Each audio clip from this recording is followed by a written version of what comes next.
جو لوگ اللہ کی راہ میں شب و روز اپنے مال پوشیدہ اور ظاہر خرچ کرتے ہیں تو ان کے لیے ان کے رب کے پاس ان کا اجر ہے، اور روز قیامت ان پر نہ کوئی خوف ہوگا اور نہ وہ رنجیدہ ہوں گے۔ اور جو لوگ سود کھاتے ہیں وہ روز قیامت کھڑے نہیں ہو سکیں گے مگر جیسے وہ شخص کھڑا ہوتا ہے جسے شیطان آسیب نے چھو کر بدحواس کر دیا ہو۔ یہ اس لیے کہ وہ کہتے تھے کہ تجارت خرید و فروخت بھی تو سود کی مانند ہے، حالانکہ اللہ نے تجارت سوداگری کو حلال فرمایا ہے اور سود کو حرام کیا ہے۔ پس جس کے پاس اس کے رب کی جانب سے نصیحت پہنچی سو وہ سود سے باز آ گیا، تو جو پہلے گزر چکا وہ اسی کا ہے اور اس کا معاملہ اللہ کے سپرد ہے، اور جس نے پھر بھی لیا سو ایسے لوگ جہنمی ہیں اور اس میں بھی ہمیشہ رہیں گے۔ اللہ سود کو مٹاتا ہے یعنی سودی مال سے برکت کو ختم کرتا ہے، اور صدقات کو بڑھاتا ہے یعنی صدقہ کے ذریعے مال کی برکت کو زیادہ کرتا ہے،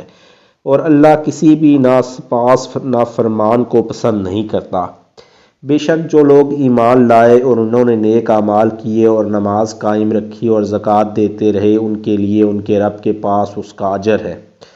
اور ان پر آخرت میں نہ کوئی خوف ہوگا نہ وہ رنجیدہ ہوں گے۔ اے ایمان والو، اللہ سے ڈرو، جو کچھ بھی سود میں سے باقی رہ گیا ہے چھوڑ دو، اگر تم صدق دل سے ایمان رکھتے ہو۔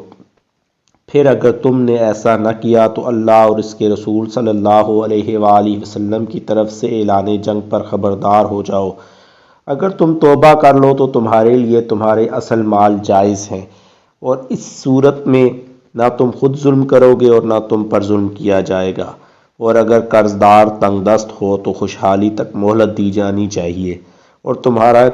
تمہارا قرض کو معاف کر دینا تمہارے لیے بہتر ہے اگر تمہیں معلوم ہو کہ غریب کی دلجوئی اللہ کی نگاہ میں کیا مقام رکھتی ہے۔ اور اس دن سے ڈرو جس میں تم اللہ کی طرف لوٹائے جاؤ گے، پھر ہر شخص کو جو کچھ عمل اس نے کیا ہے اس کی پوری پوری جزا دی جائے گی، اور ان پر ظلم نہیں ہوگا۔ اے ایمان والو، جب تم کسی مقررہ مدت تک کے لیے آپس میں قرض کا معاملہ کرو تو اسے لکھ لیا کرو، اور تمہارے درمیان جو لکھنے والا ہو اسے چاہیے کہ انصاف کے ساتھ لکھے اور لکھنے والا لکھنے سے انکار نہ کرے جیسا کہ اسے اللہ نے لکھنا سکھایا ہے، پس وہ لکھ دے، یعنی شرع اور ملکی دستور کے مطابق وثیقہ نویسی کا حق پوری دیانت سے ادا کرے،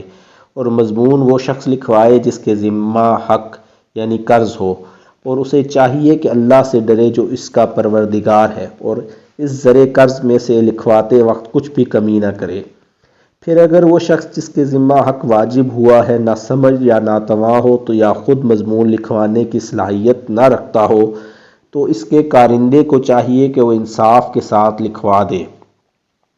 اور اپنے لوگوں میں سے 2 مردوں کو گواہ بنا لو۔ پھر اگر دونوں مرد میسر نہ ہو تو 1 مرد اور 2 عورتیں ہوں،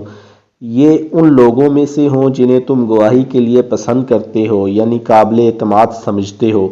تاکہ ان 2 میں سے ایک عورت بھول جائے تو اس کو ایک کو دوسری یاد دلا دے، اور گواہوں کو جب بھی گواہی کے لیے بلایا جائے وہ انکار نہ کریں، اور